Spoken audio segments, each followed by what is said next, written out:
E aí, gente, tudo bem? Então, hoje a gente vai falar sobre um dos assuntos mais interessantes dessa área de petróleo, né, que são os fluidos de perfuração. Então, a gente vai dividir essa aula em duas, na verdade. Então, inicialmente, a gente vai falar sobre os conceitos básicos do fluido de perfuração, né, para que vocês tenham uma noção de qual o objetivo desse fluido, para que ele serve, né? E na nossa segunda aula, a gente vai falar sobre os tipos de fluidos de perfuração, ok? Então aqui a gente tem uma definição do que seriam esses fluidos de perfuração, né? Que é um fluido circulante usado para tornar viável uma operação de perfuração. Então o que a gente precisa trazer de importância aqui é que para que eu consiga perfurar um poço de petróleo, eu preciso ter o fluido de perfuração, né? E como a gente já viu aqui, ó, o fluido ele é um fluido circulante.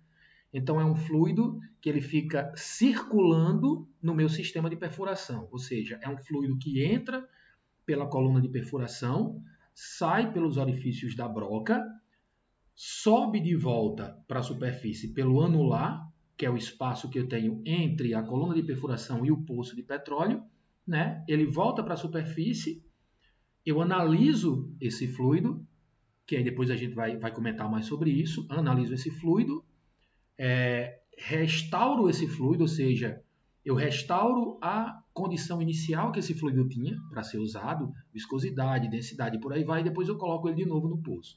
Então, ele é um fluido que é usado justamente para circular. E depois a gente vai ver qual o objetivo, tá, desse fluido de perfuração. Por enquanto, é importante saber que eu só tenho a perfuração se eu tiver um fluido de perfuração. Eu não consigo perfurar um poço sem ter um fluido de perfuração.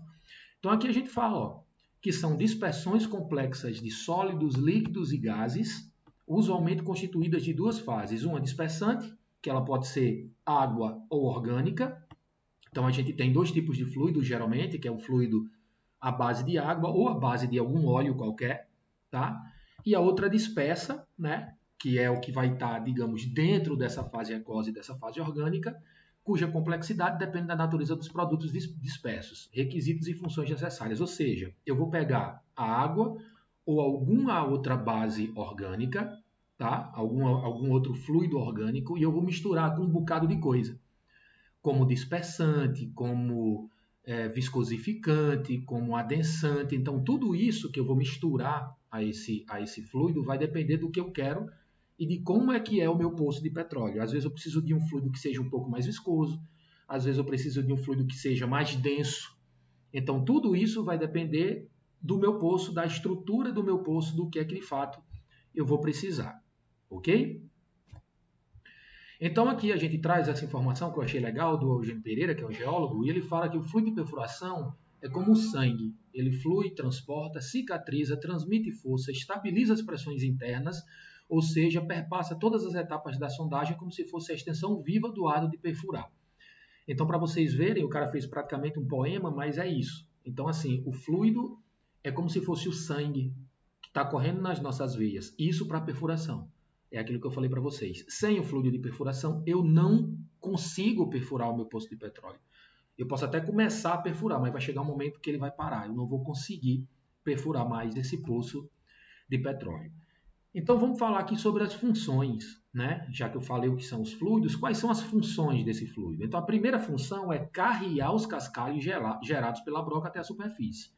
Percebam, quando eu estou perfurando um poço de petróleo, eu estou quebrando rochas, né? A gente já viu isso em sala de aula. Então, assim, o petróleo ele está dentro dos poros de rochas.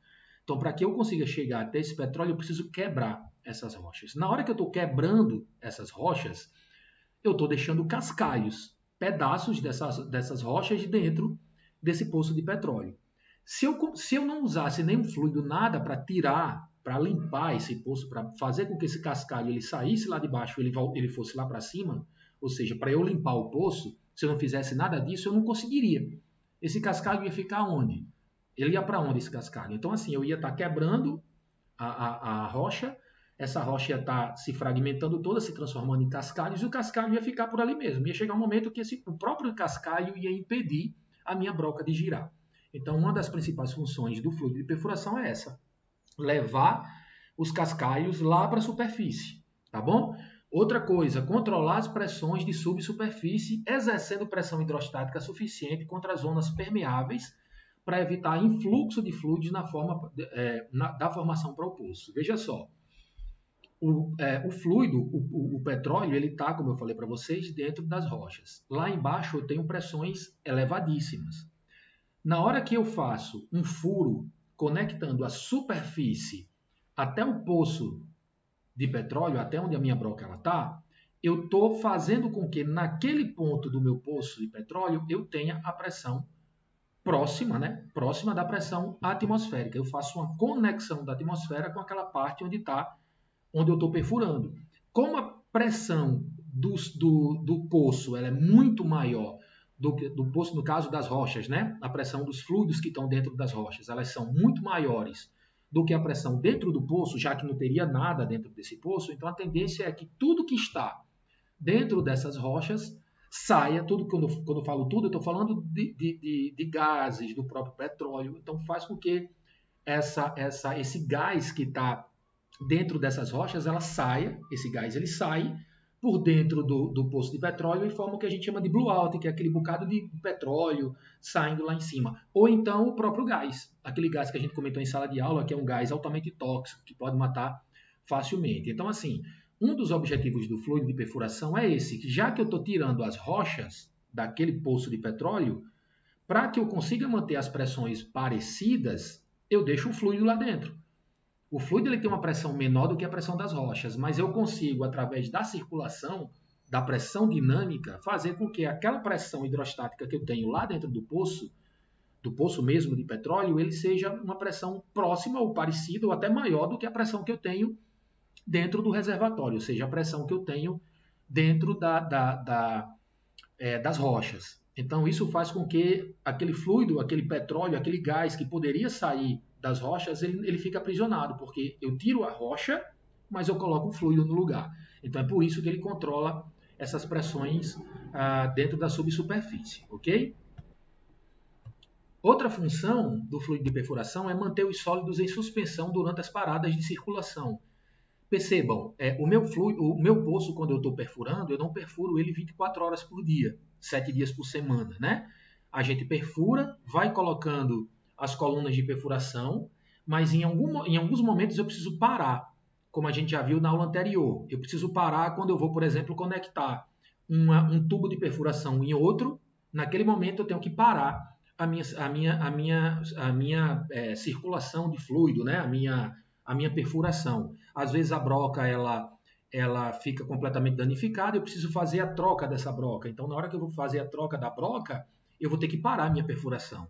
Então, percebam, se eu tenho um fluido de perfuração que está fazendo com que esse meu cascalho ele seja levado lá para cima, se eu não tivesse um fluido que segurasse esses cascalhos, na hora que eu parasse de circular o meu fluido, o que ia acontecer com esse cascalho, por exemplo, que estava lá perto da superfície, lá em cima? Ele ia cair, ele ia se depositar, né? Ele ia cair e ia ficar lá embaixo, ou seja, o meu poço de petróleo ele ia ter que praticamente ser perfurado outra vez, tá bom? Então eu preciso ter um fluido que ele me dê uma viscosidade e uma densidade suficiente para que na hora que eu pare a minha circulação, aqueles cascalhos que estão lá próximos da superfície, lá em cima, eles não caiam lá para o finalzinho do poço. Eles continuem presos. É como se na hora que eu parasse o fluido, ele se transformasse num gel. E aí aquele cascalho ele fica preso, ele não cai, tá bom? Então uma das funções também é essa. A outra é manter o poço aberto e estável para permitir o prosseguimento das operações de perfuração. Quando a gente fala estável, a gente está falando mais a questão de pressão mesmo. O poço ele tem que estar estável. Eu tenho que evitar que esse poço ele desmorone. Então, o que é que eu posso fazer para que esse poço não desmorone? Deixar um fluido lá dentro. Porque aí as paredes, se quiserem desmoronar por causa da pressão, vão se encontrar com esse fluido e eles não vão conseguir desmoronar. Então, um outro objetivo seria esse, manter o poço estável para permitir o prosseguimento das operações de perfuração.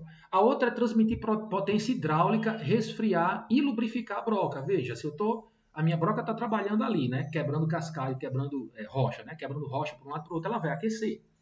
E chega um ponto que ela termina aquecendo muito. Então, uma das funções do fluido também é essa, é resfriar e lubrificar a própria broca, tá bom? A outra função é ser estável quimicamente. Então, assim, ele não pode reagir com algum outro composto, né? Porque às vezes eu posso ter alguma reação com algum outro composto que faça parte, como o próprio metal, né? Então ele tem que ser quimicamente estável. Outra coisa, ele precisa ser bombeável, óbvio, ele não pode ser muito grosso, muito viscoso, ao ponto de eu não conseguir bombear, porque isso aí eu não teria um fluido, ele ia ficar parado, né? Reduzir o atrito entre a coluna e as paredes do poço, porque quando a coluna vai descendo, ela vai, de certa forma, entrando em contato com as paredes do poço, e o fluido ele tem esse objetivo de reduzir esse atrito, ou seja, aumentar esse tempo, digamos, de vida útil, né, dessas colunas de perfuração. A outra é propiciar a coleta de informações geológicas do poço através da análise dos cascalhos, ou seja, esses cascalhos, quando eles chegam lá em cima, eles são analisados pelos geólogos para saber qual é o tipo de formação que eu tenho lá embaixo.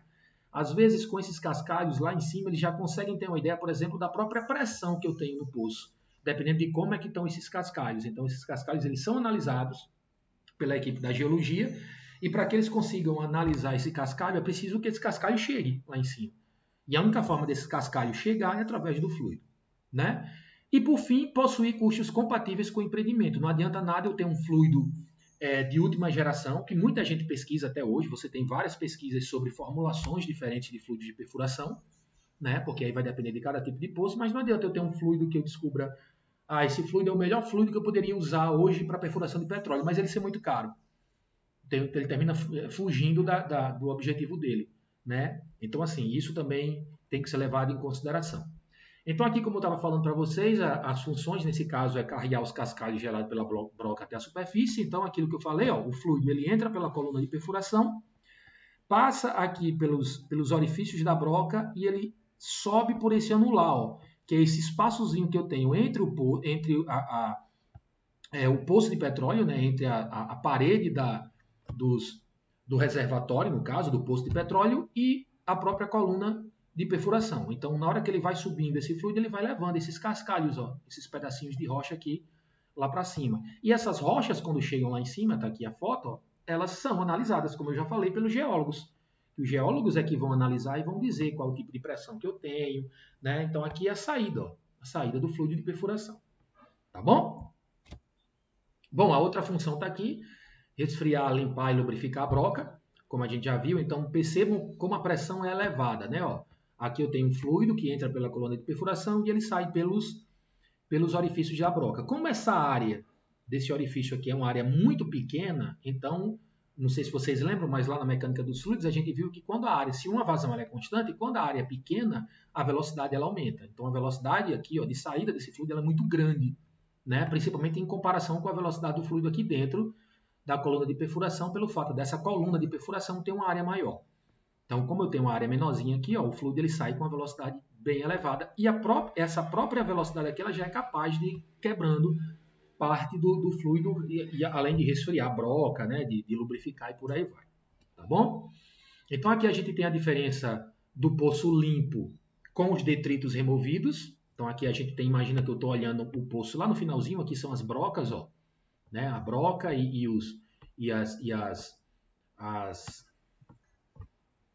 os orifícios, né? E aqui eu tenho, para vocês observarem, um poço limpo, livre de detritos. Já nesse outro caso aqui, ó, eu teria um poço, voltando aqui, eu teria um poço com detritos. Ó, olha o bocado de detrito que eu tenho aqui, ó. Ia chegar um momento, se eu não tivesse o fluido, que ia ter tanto detrito aqui, tanto cascalho, que essa minha broca ela não ia conseguir girar, porque ia ter muito cascalho, tá bom? Então essa é a diferença entre os dois. Nesse caso aqui, ó, permitir a separação dos detritos na superfície.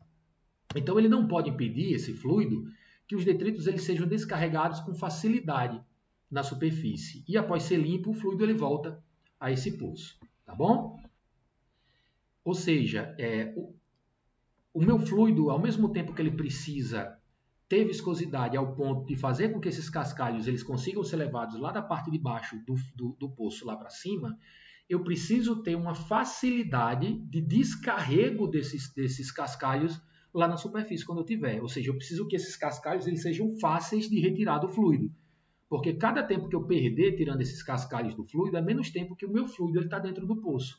E quanto menos tempo eu tiver de fluido dentro do poço, menos operação de perfuração eu vou ter. Tá bom? Então isso também tem que ser analisado. Outra coisa aqui, como a gente já tinha comentado, manter os detritos em suspensão, né? Aqui, ó, os fluidos eles possuem a função de sustentação estática dos detritos de perfuração. E é aquilo que eu falei, para que o fluido ele possua essa capacidade de segurar esses detritos, né? De fazer com que esse detrito ele fique onde ele está e ele não caia lá no fundo do poço, ele tem essa característica aqui, ó, ou essa propriedade que a gente chama de tixotropia, né? E aqui, ó, significa basicamente isso. Em repouso, o fluido ele gelifica e mantém os detritos em suspensão. E ao iniciar o bombeamento, esse gel se quebra e começa a fluir, transportando os detritos até a superfície. Então ele é assim. Quando ele está escoando, quando ele está sendo bombeado, é como se ele se comportasse como um fluido mesmo, como se fosse uma água, por exemplo. Tá? Na hora que eu paro de bombear esse fluido, ele engrossa, ele aumenta a viscosidade. É como se ele se transformasse num gel. Esse gel só acontece na hora que eu paro de bombear. E aí, na hora que eu voltar a bombear, ou seja, na hora que eu volto a bombear esse fluido, esse gel ele é quebrado e o fluido ele volta a ficar menos viscoso e conseguir escoar, tá bom? Então, esse aqui é a foto que mostra justamente o gel ó, e os detritos em suspensão. Se esse fluido ele não tivesse essa característica de se transformar em gel, na hora que eu parasse de bombear, esses detritos que estão aqui em cima, ó, eles iam cair, né? E eles iam ficar todos aqui embaixo, tá certo? Esse é o grande barato. Outra coisa que eu falei é que o fluido ele não deve contaminar ou contaminar o mínimo possível os detritos.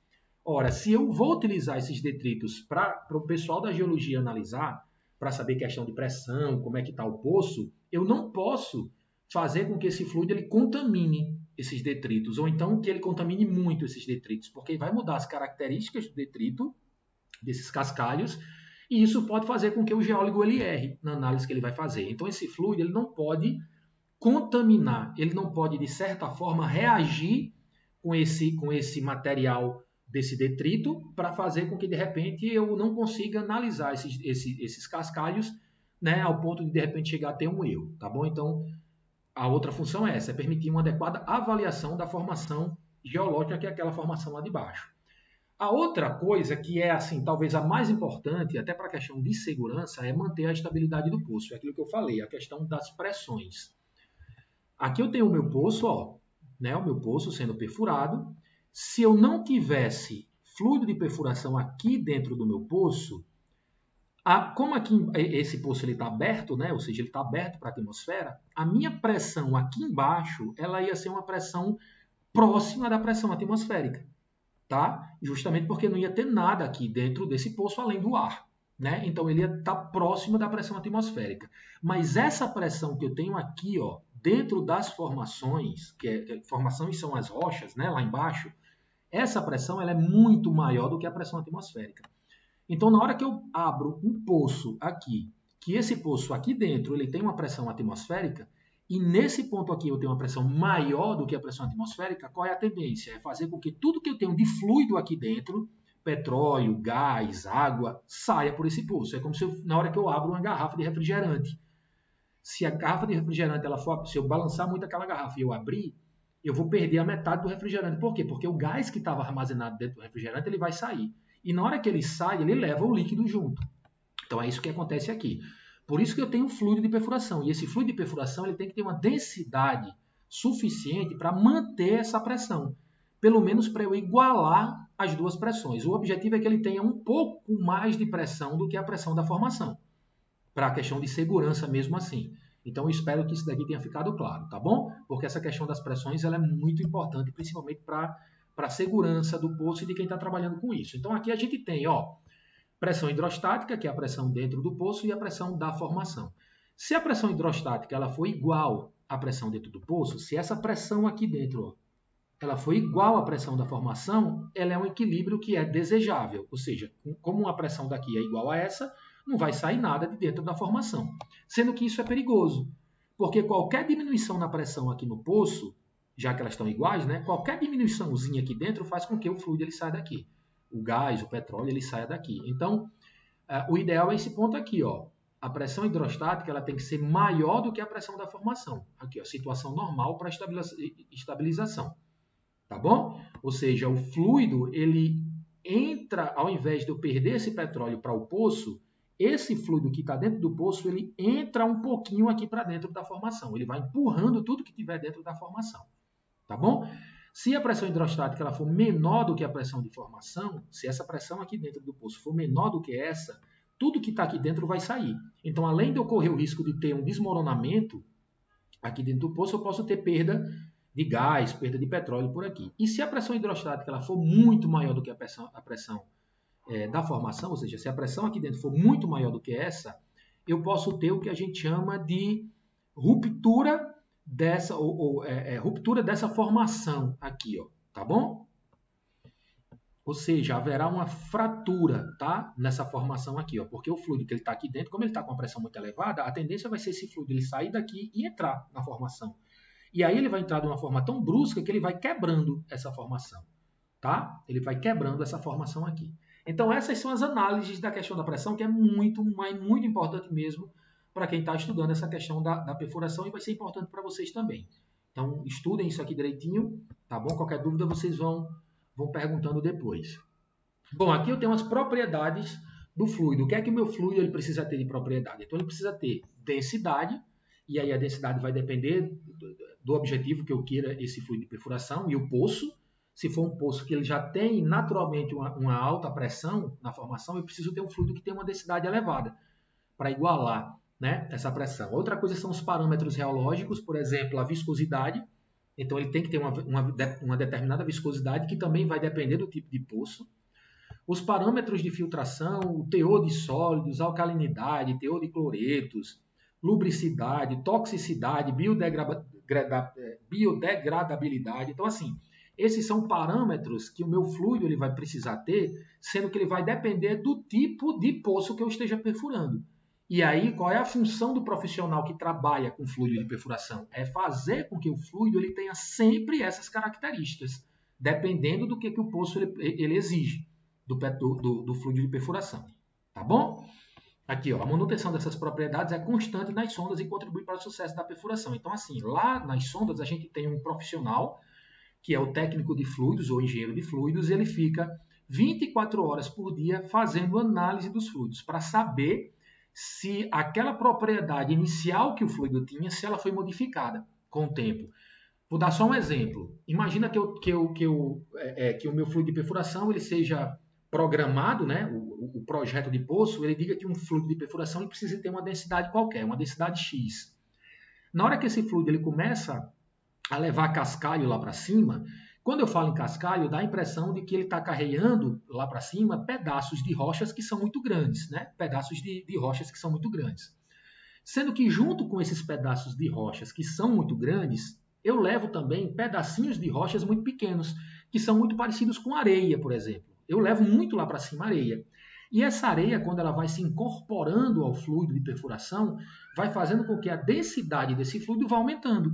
Então, se eu não pegar esse fluido de certo em certo tempo e eu começar a retirar todo esse cascalho, toda essa areia, né, entre aspas, que tem no fluido, essa densidade ela vai começar a aumentar, ao ponto de aumentar a pressão do fluido e ter aqueles problemas que a gente já viu. Então, o profissional do fluido de perfuração ele fica fazendo análise desse fluido, para saber como é que está a característica desse fluido e para ele poder fazer com que esse fluido ele volte à característica que ele tinha antes. Por exemplo, se a densidade aumentou demais, ele vai lá e retira e faz com que essa densidade diminua. Se a viscosidade do fluido aumentou demais, ele faz com que essa viscosidade diminua. E por aí vai. Tá bom? Então ele está 24 horas na sonda justamente para isso daí. Bom, aqui a gente tem uma classificação geral. Como eu já falei para vocês, a gente vai ver os tipos de fluidos na próxima aula, mas aqui é uma classificação. Então, a gente tem basicamente os fluidos à base de água, que são dispersões coloidais, onde o meio dispersante é uma fase aquosa, né? A água nesse caso, e a fase dispersa ela é composta por materiais e produtos sólidos ou líquidos. É aquele bocado de coisa que eu falei para vocês. Bentonita, viscosificante, adensante, então tem um bocado de coisa, tipo umas 20 outras coisas que você coloca no fluido para dar a característica que você quer. Já a diferença da base água para a base óleo ou orgânico é justamente essa base. Então, como aqui eu tenho a base é a água, nesse caso aqui eu tenho a base sendo óleo, tá? Ou então os orgânicos, né? Então, são emulsões, onde o dispersante é uma fase oleosa e aí emulsões, por quê? Porque a gente já viu, por exemplo, que óleo e água não se misturam. Então eu preciso fazer com que esses dois se misturem. Para fazer com que esses dois se misturem, eu preciso colocar alguma coisa lá dentro. Por exemplo, algum sabão, né? Que o sabão é justamente isso. O sabão ele faz com que o óleo e a água elas se juntem, né? Por isso que a gente lava a louça e bota sabão, enfim. Tá? Então esse aqui é o fluido à base de óleo e o fluido à base de ar também, ou gás. Né? Sua composição tem alto teor relativo de fase gasosa. Então eu boto o gás como fase ativa, né? Digamos assim, desse fluido, tá bom? Bom, aqui a gente tem alguns equipamentos de laboratório que os engenheiros de fluidos utilizam, né? E as aplicações. Então, nesse caso aqui, a gente tem os experimentos que eu preciso fazer, as análises que eu preciso fazer para a questão da massa específica ou da densidade, né? Que é a mesma coisa. Então, tem como aplicação o controle das pressões de subsuperfície, ok? Então, aqui a gente tem esses decímetros, né? Que eles são equipamentos que servem para você saber qual é a densidade daquele meu fluido em um determinado momento, ok? Aqui a gente tem os parâmetros reológicos, então aqui a gente tem o viscosímetro, né, que é um equipamentozinho que serve para eu saber qual é a viscosidade do fluido. Então, assim, depois de determinado tempo, eu vou pegar meu fluido, vou jogar aqui dentro e vou ver qual é a viscosidade dele. Se a viscosidade estiver muito elevada, eu diminuo a viscosidade. Se ela estiver muito baixa, eu aumento a viscosidade. Tá bom? Então, a aplicação é no controle do tratamento do fluido e em cálculos de hidráulica e carreamento. Quando a gente fala em viscosidade, é mais essa questão da hidráulica mesmo. Como é que esse fluido ele consegue escoar? Né? E aqui a questão das forças gelificantes, né? Que é o controle da suspensão dos sólidos perfurados e o principal indicador no controle do carreamento dos sólidos perfurados. Ou seja, eu também consigo analisar as forças gelificantes, como é que esse fluido está se gelificando, se transformando naquele gel para fazer com que os meus cascalhos eles não caiam no poço. Tá? A outra é o parâmetro de filtração, para saber a filtração. Essa filtração é a quantidade de fluido que está entrando na rocha. Tá? Ó, controle de invasão do fluido para a formação. Então, eu também tenho como saber qual é a quantidade de fluido que está entrando na minha rocha lá embaixo. Eu não posso ter uma entrada muito grande de fluido para a minha rocha, tá certo? Então, eu preciso analisar para ter mais ou menos uma ideia de como é que isso pode ser analisado. Aqui a gente tem o teor de sólido, líquido e óleo, ou seja, eu preciso saber quanto de sólido eu tenho no meu fluido de perfuração. E aí ele serve também para controle da reologia, de densidade, da taxa de penetração. E a gente usa esse equipamentozinho que ele leva esse nome de retorta. Ó, é um kit retorta. É um kitzinho simples que a gente utiliza. Vocês não vão precisar saber como é que ele é utilizado, mas isso aqui nas sondas de perfuração tem. É um ensaio relativamente simples, mas que dá muita informação. E aí, claro, eu não posso fazer só uma dessas análises, eu tenho que fazer todas as análises, porque eu preciso saber de todas as características do fluido para saber se eu preciso modificar essas características. Tá certo? Então era isso que eu queria passar para vocês nessa aula de hoje. Na próxima aula a gente vai ver os tipos de fluido de perfuração. Abraço!